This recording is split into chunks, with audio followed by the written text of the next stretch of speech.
Lesson 2, Awakening to Your Highest Potential, How to Harness the Power of Your Thoughts to Achieve Your Goals. We're only a thought away to experience well-being. Remember that thoughts create emotions, and emotions color our every experience. Emotions are what give our life meaning. The unpleasant ones inspire us to take on challenges, and the pleasant ones bring us peace and happiness. So in this lesson, we'll discuss how to take our thoughts and train ourselves into how to use them or to shift the thoughts that no longer serve us so we can successfully achieve our goals. So in order to take a deeper dive on thoughts, we have to acknowledge the theoretical physicist Albert Einstein, of whom I'm a very big fan. Many of us are familiar with his famous quote stating that energy cannot be created or destroyed, it can only be changed from one form to another. He also stated that thoughts are energy, and thoughts are constantly creating our life. From our thoughts comes emotions, and emotions are what keep us on track in life. They help guide us to a deeper happiness. Emotions provide the feelings and insights to our thoughts and beliefs, and essentially they provide a therapy for our thoughts. One of the most compelling statistics that I've learned about thoughts is that we generate between 50 to 70,000 of them per day. This translates to us having approximately 35 to 48 thoughts per minute. So happiness truly is only a thought away. Unfortunately, the majority of our thoughts are negative due to the amount of stress in our lives, from our jobs and relationships to financial or health concerns to our social media. In certain people, this can manifest in the form of judgments and negative self-talk. According to an article in Psychology Today, research on a group of business school students demonstrated that our subconscious thoughts are more negative than we may know, with 70 to 80% of them having a negative tone. These thoughts might contain words like never, can't, or shouldn't. Furthermore, the students believed that 60% of their thoughts were positive, demonstrating how the undertones of our subconscious can override our perceived positive outlook. This has been referred to as negativity dominance. How we feel deep down in the subconscious is what really drives these thoughts. This is why developing the habit of replacing our negative thoughts with positive ones can go a long way toward shaping our goals and the behaviors of our lives. One way to approach this is on focusing on the things that we can do versus the things we cannot do. One experiment you can do to test this hypothesis is to see where you fall on the spectrum, is to record all of your thoughts in a journal as they spontaneously occur. How many of your daily thoughts had a negative tone? To illustrate the effect our thoughts can have on our body, Japanese scientist, author, researcher, and photographer Dr. Masaru Emoto presented the hypothesis that human consciousness has an effect on the molecular structure of water. So back in 1994, he came up with the idea to freeze water and observe its crystalline form. He photographed several samples of frozen water in various locations, including tap water, water from rivers and lakes near big cities, as well as water away from the city, and areas of pristine nature. Of these locations, the water that held the beautiful crystalline structure was the one located away from the cities. He also performed experiments where he taped pictures of words to water, such as words like love or hate. He also played music to water, which ranged from heavy metal to classical artists like Beethoven and Bach. And he even looked at the effect of prayer on water. What he discovered is that the words and music contained a vibrational frequency that would influence the shape of the water molecule. Words like love, peace, and happiness, as well as classical music, created a beautiful crystalline pattern. Words like hate and war or heavy metal music created disfigured crystals. I encourage you to look on Dr. Emoto's website to get a visual of these varied crystalline shapes. Given that we are beings composed of 70 to 80% water, the impact of our spoken word and unspoken thought patterns create a vibration in the water that can impact our physical being, which is why it's so important to acknowledge the words we use and to be mindful of our thoughts. So, as noted in the previous slide, many of our thoughts, whether we're aware of them or not, may be the result of stress in our lives, therefore creating an underlying negative tone in the body. Because we repeat many of our thought patterns, this is what can bring us unnecessary grief. Our negative emotions are often due to underlying anxiety, sadness, and anger that hasn't been processed. Emotions are typically processed by the amygdala, a small structure in the center of the brain. The amygdala responds powerfully to negative emotions, which impairs the brain's ability to engage in problem solving. That's why positive thoughts allow the brain to do more creative thinking. So, one way to help shift our thoughts is to surround ourselves with people who are uplifting. They say we take on the characteristics of the 5 people we spend the most time with, so be aware of the people who surround you. Now, my experience in neuroimaging has revealed a very specific brain pattern that is consistent with individuals who are more susceptible to ruminating over thoughts. There's an area in the frontal lobes, or front part of your brain, called the anterior cingulate gyrus.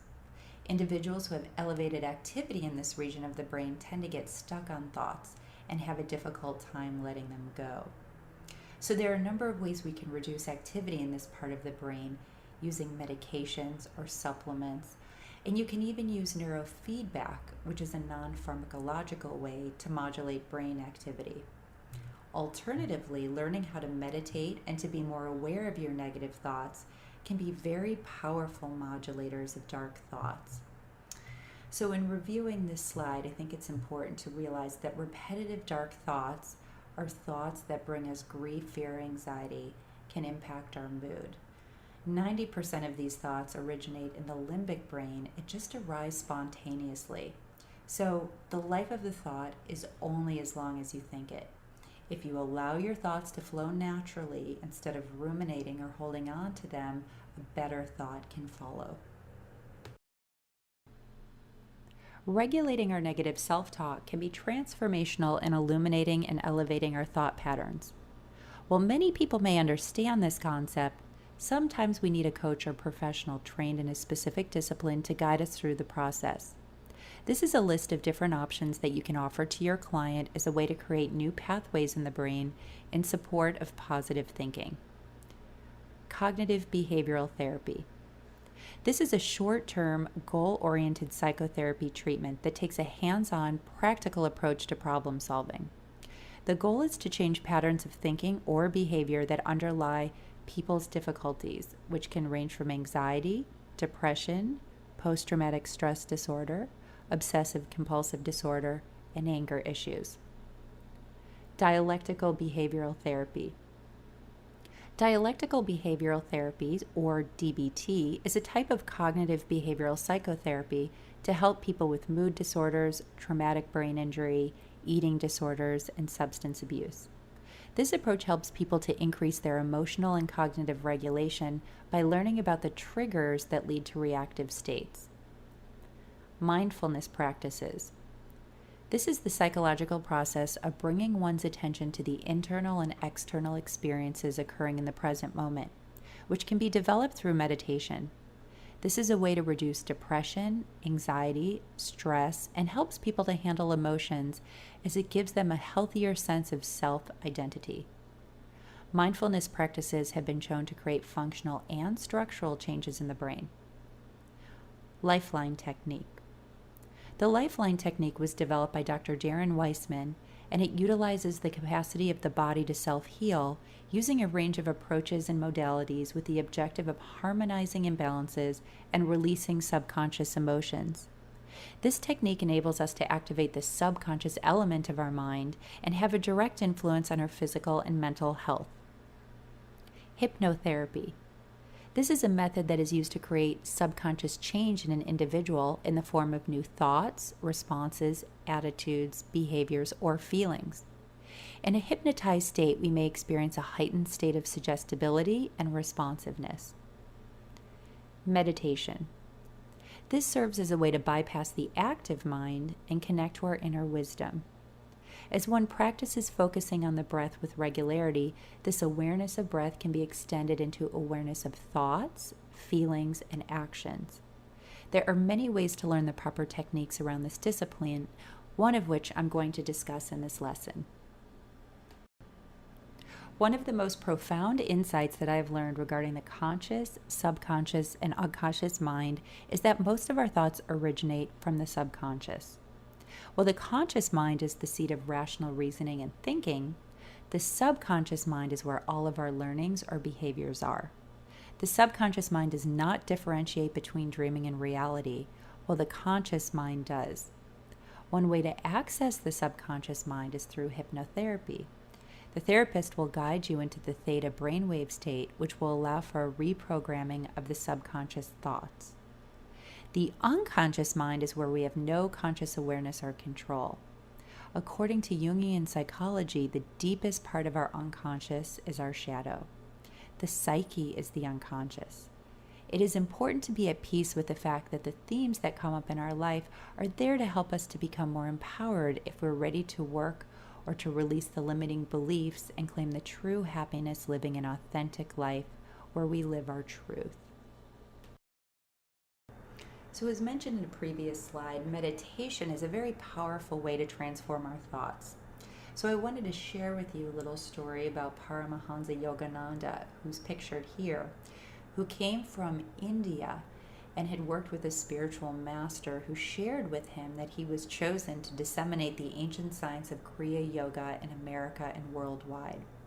So in 1920, Paramahansa Yogananda left Calcutta, India, and moved to Boston, where he founded the Self-Realization Fellowship in order to share his teachings on India's ancient science and philosophy of yoga and its time-honored tradition of meditation. So Yogananda traveled and lectured, filling the largest auditoriums in America, from New York's Carnegie Hall to the Los Angeles Philharmonic Auditorium. And the most prominent figures in science, business, and the arts followed his teachings, including Mahatma Gandhi, Nobel Prize-winning physicist Sir C.V. Raman, and he was welcomed by President Calvin Coolidge. Since his passing in 1952, his schools, ashrams, and meditation centers continue worldwide. So the science of this type of meditation and yoga that he brought to the United States consists of a form of exercises which promotes physical and mental relaxation through the use of breath work. It then consists of developing the power of concentration so you can learn to withdraw energy from outward distractions so they may be focused on solving problems. It teaches the use of one single word, such as Aum, to enhance the power of concentration. And finally, it teaches the use of the breath to revitalize energy or life force in the brain and spinal cord. So this can all serve to enliven the nerves, organs, and tissues of the body. So as you can see, there's a vast science and history to meditation that serves to demonstrate its efficacy in supporting and revitalizing the mind, the body, and the soul. So as noted in this slide, meditation has numerous benefits. As we talked about it, it helps to enhance one's focus. It helps to create a state of relaxation in the body. It allows thoughts to flow. It helps develop the conscious mind. And it helps to connect the mind to the gut as well as the heart, which helps in the decision-making process. So there's many benefits to establishing a strong, consistent meditation practice. The beauty of meditation is that it puts us in synchrony with the earth. In order to understand the implications of this statement, I want to teach you about brainwave frequencies. So the brain is comprised of 5 primary frequencies, which are referred to as delta, theta, alpha, beta, and gamma, respectively. Delta is the slowest brainwave frequency, which is a wave that cycles between 0.5 and 3 times per second, which is also known as hertz. Delta is a high amplitude brainwave that is seen when we are asleep. Next comes theta, which is between 4 to 7 hertz and is most often present during deep meditation and dreaming. Then comes alpha, which is between 8 to 13 hertz and is present during relaxation and meditation. This indicates a calm, awake state. This is followed by beta, which is between 14 to 40 hertz and is present when we are awake and concentrating or when we are working on something. We spend most of our waking hours in beta unless we are a yogi or an avid meditator. And finally, gamma is above 40 hertz and is present in those who experience a state of heightened perception. When awake and alert, our brain waves are normally in beta, which is between 14 to 40 hertz. However, when we are in a state of deep relaxation, we can connect the brainwave frequency of the Earth, which is 7.83 hertz, also known as the Schumann resonance. The importance of this is significant, as spending time in nature can slow down our brainwave frequency so that we are in the theta state, which can have profound therapeutic implications on our health. Being in nature is so rejuvenating, it helps to relax us. The Earth and living with respect to the Earth has so much to teach us. This is why we are often guided to sit or spend time in nature as a way to relax the body.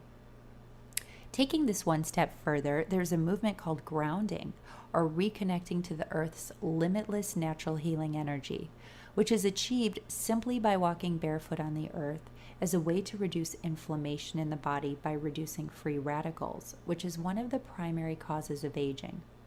Many people I've worked with believe in grounding and spend 20 minutes a day walking barefoot outside. The benefits include enhanced sleep, increased energy, it promotes calmness, and lowers stress. There has now been more rigorous scientific investigation into meditation. Neuroimaging has now demonstrated the significant impact that a consistent meditation practice has on brain function. Meditation allows you to alter the physiological functions of both the brain and body by targeting specific areas that allow for a deeper state of relaxation and calmness, making the heart pump more slowly and steadily. This can have positive effects on your mental and emotional health, as well as your awareness and your mindset. It serves to create a whole brain synchronization, serving to enhance creativity, learning, focus, and attention. It's also been shown to enhance the synthesis of many of the brain's natural chemicals and neurotransmitters that influence mood, including GABA, serotonin, endorphins, melatonin, and growth hormone, while lowering the stress hormones cortisol and adrenaline. Meditation reduces your heart rate, but dramatically improves your circulation efficiency, as shown in this slide. Oxygen and nutrients will be transported throughout your system with a greater efficacy, while your heart doesn't have to overwork to perform this function. So as I noted in an earlier slide, one of the goals of meditation is to enhance the currents of life force throughout the brain and spinal cord, serving to support the nerves, organs, and tissues in the body. This figure, which is from the website of Dr. Andrew Newberg of Thomas Jefferson University, a colleague with whom I've published, who is one of the experts in the field of neuroimaging and meditation, shows here that meditation can serve to improve blood flow throughout the brain. The image on the left is at baseline, with the colors of yellow, orange, and red denoting increases in perfusion or blood flow to the brain. The image on the right is of the same subject following meditation, and you can see enhanced perfusion in the frontal lobes, which you can see at the top of the image as well as in the temporal lobes. These are involved in both executive function and helping to direct conscious thought. So in addition to increasing blood flow to the brain, deep meditation performed over the course of 8 weeks has been shown to increase gray matter in regions of the brain associated with memory. Research from Harvard University published in the Journal of Psychiatry Research Neuroimaging in 2011 showed, using functional magnetic resonance imaging, that they were able to measure volumetric changes in the brains of people who performed 30 minutes of a mindfulness-based stress reduction meditation over the course of 8 weeks. So figure A shows a sagittal section of the brain demonstrating this increased gray matter concentration is depicted in red in the posterior cingulate cortex, which is an area of the brain implicated in memory. They also saw this in the cerebellum, which is involved in coordinated thought and movement. The reason why the posterior cingulate cortex is such an important finding is that this is the region implicated in Alzheimer's disease. When we begin to observe volumetric changes in this region, it can serve as a biomarker indicative of Alzheimer's disease. So this is a very exciting finding, showing that a meditation practice can actually improve the volume of neural tissue in an area that's implicated in a degenerative disease.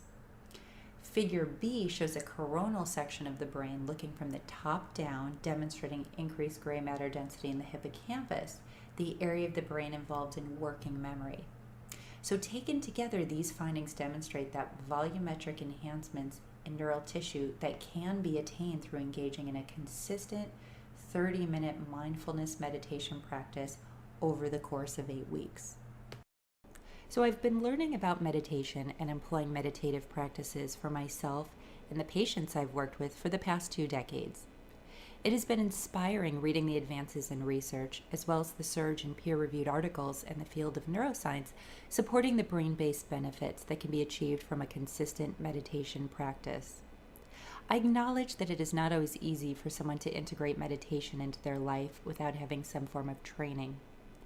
If you're not interested in formal training, many of my patients have participated in forms of online meditation challenges, like those offered by Deepak Chopra and Oprah Winfrey. As people begin to embrace this technique into their lives, I found that most people enjoy having a way to track if their practice is effective. One way to formally track your meditative abilities would be to participate in a research study using neuroimaging or QEEG technology to monitor the changes in brain function. But an easier method is to use some of the innovative technology that is available designed to track your ability to calm your mind. I own a Muse meditation sensor, which has a headband that places leads along your frontal and temporal lobes, allowing one to measure the brain activity along the scalp.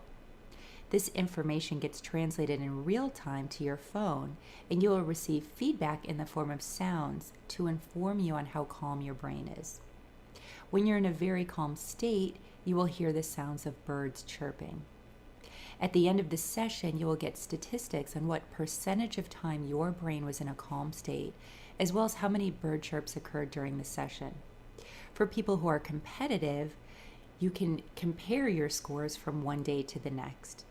Since Muse is a computer-based phone app, you can get a daily reminder that it's time to muse, which will be very helpful for your clients who are impulsive types or those that are less likely to follow through on routines or schedules.